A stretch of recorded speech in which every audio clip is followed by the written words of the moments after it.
अथ एकादशोऽध्यायः विश्वरूप दर्शन योग।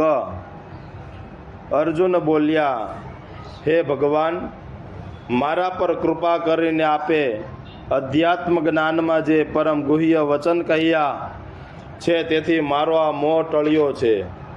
हे कमल पताक्ष, तमारी पासेथी मैं आ भूतोनी उत्पत्ति तथा प्रलय बंने सांभळ्या छे, તેમજ આપના અવિનાશી મહાત્માનું તથા નિરુપાધિક અવ્યય રૂપ મહાત્મ્ય પણ મેં સંભાળ્યું છે।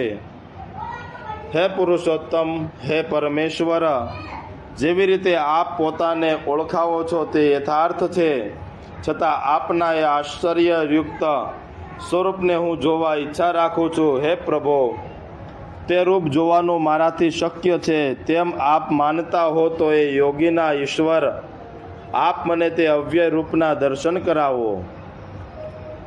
हे पार्थ, मारा नाना प्रकारना अनेक वर्ण तथा आकृति छे एवा नाना प्रकारना अद्भुत रूपों ने तू जो। हे भारत, आदित्यो, वसुओ, रुद्रो, अश्विनी कुमारो तथा मरुतो ने जो, तेमज पूर्वे नहीं जोयेला एवा अद्भुत रूपों ने तू जो। हे गुडाकेश, मारा देह विषे एक रूपे रहेला स्थावर जंगम सहित समस्त जगत ने तेमज बीजू जे कई जोवा इच्छतो होय ते तू आजे जो। पण तू आ तारा सामान्य चक्षु वडे मने नहीं जोई शके, माटे हूँ तने दिव्य चक्षु आपू छूं, ते वडे तू मारी ईश्वरी योग सामर्थ्य जो।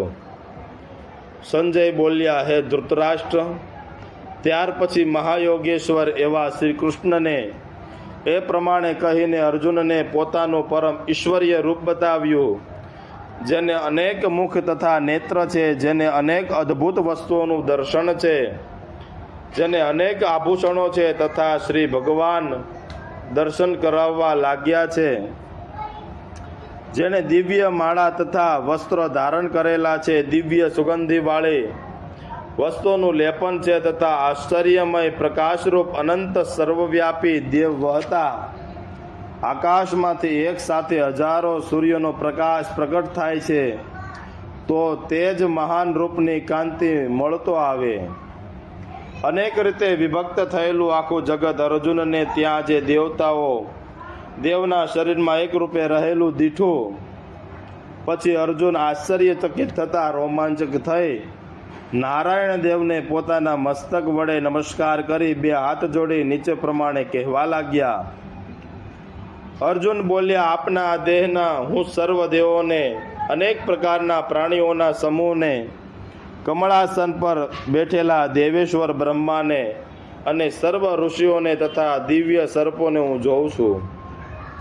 हे विश्वेश्वर, हे विश्वरूप, तमने हूँ अनेक बाहु, उदर तथा मुख अने नेत्रवाळा अने सर्वत्र तथा अनंत रूप छे एवा तमने हूँ जोऊं छूं, अने आपना अंत मध्य के आदि ने हूँ क्यांय पण देखातो नथी। हे भगवान, मुकुट, गदा अने चक्रधारी तेमज समूह रूप सर्व बाजुथी प्रकाशमान जोई न शकाय एवा दैदीप्यमान अग्नि तथा सूर्य समान कांतिवाळा, हे भगवान, आप ज परम अक्षर रूपे छो, आप ज जाणवा योग्य छो, आप ज जगतना परम आधार छो अने नित्य अविनाशी धर्मना रक्षक तथा सनातन पुरुष छो। हे भगवान, उत्पत्ति, स्थिति तथा नाशथी रहित अनंत शक्तिवाळा, अनंत रूपवाळा, चंद्र सूर्य आंखवाळा, प्रज्वलित अग्नि जेवा मुखवाळा अने पोताना वडे विश्व ने तपावनारा आपने स्वरूप ने हूँ जोऊं छूं।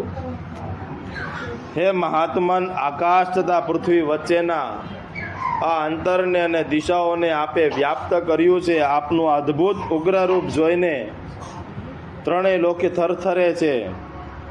हे भगवान, आ देवताओनो संग आपनामां प्रवेश करे છે। भयभीत થયેલા કેટલાક બે હાથ જોડી પ્રાર્થના કરે છે, મહર્ષિઓ અને સિદ્ધ પુરુષો જગતનું કલ્યાણ હો એમ બોલતા અનેક પ્રકારે તમારો યશ ગાય છે। रुद्र, आदित्य, वसुओ, साध्यो, विश्वदेवो, अश्विनी कुमारो, मरुतो, પિતૃઓ તેમજ ગંધર્વ, યક્ષ તથા સિદ્ધોના સંગો એ સર્વ વિસ્મય પામતા આપણે જોઈ રહ્યા છે. હે મહાબાહો, ઘણા મુખ અને આંખોવાળું, ઘણા હાથ અને જાંગ પગવાળું, ઘણા પેટવાળું, ઘણી દાઢોને લીધે અતિ ભયાનક એવા ભયંકર આપના વિશ્વને જોઈ સર્વ પ્રાણી તથા હું પણ વ્યાકુળ થયો છું.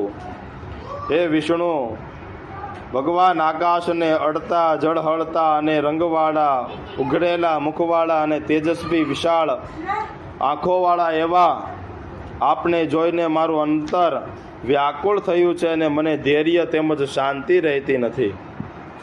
વિકરાળ દાઢોવાળા અને પ્રલયકાળના અગ્નિ જેવા આપને મુખોથી જોઈને હું દિશાઓ ભૂલી જાઉં અને મને ચેત પણ પડતું નથી. માટે હે દેવેશ, હે જગન્નિવાસ, પ્રસન્ન થાવો. સઘળા રાજાઓના સમૂહ સહિત ધૃતરાષ્ટ્રના આ પુત્રો ભીષ્મ, દ્રોણાચાર્ય, આ સુતપુત્ર કર્ણ અને અમારા મુખ્ય યોદ્ધાઓ બધા જ વિકરાળ દાઢોવાળા તમારા ભયાનક મુખમાંથી વેગથી પ્રવેશ કરે છે. કેટલાકના માથા ચૂરો થઈને તમારા દાંતોની વચ્ચે જોડવામાં આવે છે. જેમ નદીઓના મોટો ધોધ સમુદ્ર રૂપે તરફ જોરથી વહે છે, તેમાં લોકનાયકો તથા તમારા પ્રજ્વલિત મુખોમાં વસે છે. જેમ પતંગિયાઓ પોતાના નાશને માટે સળગતા અગ્નિમાં પ્રવેશ કરે છે, તેમજ આ સર્વલોક પોતાના નાશને માટે જ આપના મુખમાં પણ પ્રવેશ કરે છે. ચારે તરફથી પ્રકાશથી મુખો વડે આપ સર્વ લોકોને પકડીને ચાટો છો અને હે વિષ્ણુ, આપના તેજ વડે તપાવો છો. આવા ઉગ્ર રૂપવાળા આપ કોણ છો તે મને કહો. હે દેવવર, આપને મારા નમસ્કાર હો. આ પ્રસન્ન થાવો. હું આપના પ્રથમના જ રૂપમાં જોવા ઈચ્છું છું, કારણ કે આપની પ્રકૃતિ હું કરી શકતો નથી. શ્રી ભગવાન બોલ્યા, હે અર્જુન, સર્વ લોકોનો સંહાર કરતા અત્યંત બુદ્ધિવાળો પ્રાપ્ત થયેલો કાળ સ્વરૂપ પરમેશ્વર છું. આ સમયે દુર્યોધનનાદિકને ભક્ષણ કરવા માટે પ્રવૃત્ત થઈ ગયો છું અને તું નહીં લડે તો પણ ઉભય સેનાઓમાં માનો 100 યોદ્ધાઓ જીવિત રહેવાના નથી. માટે હે અર્જુન, ઊભો થા, યશ મેળવ, શત્રુઓને જીતી નિષ્કંટક રાજ્ય ભોગવ. એવોને મેં પ્રથમથી જ હણી હારેલા છે, રાખેલા છે. તું તો નિમિત્ત માત્ર થા. દ્રોણાચાર્ય, ભીષ્મ પિતામહ, જયદ્રથ, કર્ણ તથા બીજા જે યોદ્ધાઓને મેં હણી રાખેલા છે, તે સર્વ યોદ્ધાઓને તું માત્ર નામ હણજે. વ્યાકુળ થામા, યુદ્ધ કર, રણમાં તું શત્રુઓને જીતવાનો જ છો. સંજય બોલ્યા, કેશવના આ વચન સાંભળીને મુકુટધારી અર્જુન ધ્રુજતા શ્રી કૃષ્ણને હાથની જોડી વારંવાર નમસ્કારવા લાગ્યા. ફરી બીતા પ્રણામ કરીને ગદગદ સ્વરે આમ બોલ્યા, હે ઋષિકેશ, જગત તમારું ગુણ કીર્તન કરીને અતિ હર્ષ પામીને આપનામાં પ્રીતિ કરે છે. રાક્ષસો આપની ભય પામીને દિશાઓમાં નાશે છે અને સર્વ સિદ્ધોના સમૂહને તમને નમસ્કાર કરે છે. તે સર્વ યોગ્ય જ છે. હે મહાત્મન, હે અનંત, હે દેવેશ, હે જગન્નિવાસ, બ્રહ્માથી પણ મોટો આદિ કરતા એવા આપને સર્વ દેવતા શા માટે નમસ્કાર નહીં કરે? હે ભગવાન, આપ સત અસતથી પણ એવા અક્ષર બ્રહ્મ સ્વરૂપ છો. હે અનંતરૂપ, આપ આદિદેવ છો, પુરુષ પુરાણ છો. આપ જ વિશ્વના પરમ આશ્રય સ્થાન છો, સર્વના જાણનારા છો. આપને સર્વ દૃશ્ય રૂપ છે આ પરમધામ, તથા આપે જ આ સર્વ વિશ્વ વ્યાપ્ત કર્યું. વાયુ, યમ, અગ્નિ, વરુણ, ચંદ્ર, બ્રહ્મ તથા પ્રપિતામહ પણ તમે જ છો. આપને હજારો વાર નમસ્કાર હો. વળી ફરીથી પણ આપને નમસ્કાર હજો. હે સર્વન, આપને આગળ પાછળ સર્વ બાજુઓથી નમસ્કાર. આપનું સામર્થ્ય અનંત તથા પરાક્રમ અપાર છે. આપે સર્વ જગતને વ્યાપ્ત કર્યું છે, માટે આપ સર્વ છો. હે ભગવાન, આપના મહિમાને નહીં જાણવાથી મેં આપને મિત્ર માની સ્નેહ વડે પણ જે કૃષ્ણ હે યાદવો આ રીતને ભૂલોથી વચનો કહ્યા છે ને સર્વ આપ ક્ષમા કરો તથા મશ્કરીને વિશે વિહારમાં સૂતા બેસતા કે ખાતા અકેલો હતો ત્યારે અથવા કદાચિત અસખાઓની સન્મુખ હતો ત્યારે આપનો મેં જે પરાભવ કર્યો છે તે સર્વ અપરાધને માટે હું આપની ક્ષમા માંગુ છું. હે અજોડ પ્રભાવવાળા આ સ્થાવર જંગમમાં સર્વ લોકના તમે પિતા છો, પૂજ્ય છો. આ લોકમાં તમારા જેવું કોઈ પણ નથી, તો પછી આપનાથી અધિક તો ક્યાંથી જ હોય. તેથી આ પૂજ્ય પ્રભુને સાષ્ટાંગ પ્રણામ કરીને પ્રસન્ન થવા પ્રાર્થના કરું છું. જેમ પિતા પુત્રનો, મિત્ર મિત્રનો, પતિ પ્રિયાનો અપરાધને ક્ષમા કરે છે, તેમ હે દેવ આપ મારા અપરાધને ક્ષમા કરો. પૂર્વે કદી નહીં જોયેલા એવા આપના આ રૂપને જોઈ હું હર્ષ પામ્યો છું તથા ભયને લીધે મારું મન વ્યાકુળ થયું છે. માટે મને આપ પહેલાંનું રૂપ બતાવો. હે દેવ, હે દેવેશ, હે જગન નિવાસ, આપ મારા પર કૃપા કરો.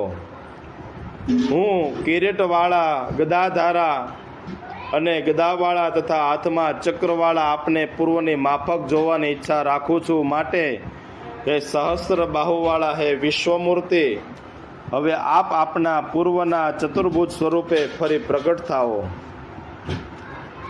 શ્રી ભગવાન બોલ્યા, હે અર્જુન, પૂર્વે બીજા કોઈએ ન જોયેલું તેજોમય અનંત આદ્ય અને પરમ એવું મારું આ વિશ્વરૂપ તારા પર પ્રસન્ન થઈને મારા યોગબળ વડે મેં તને બતાવ્યું છે.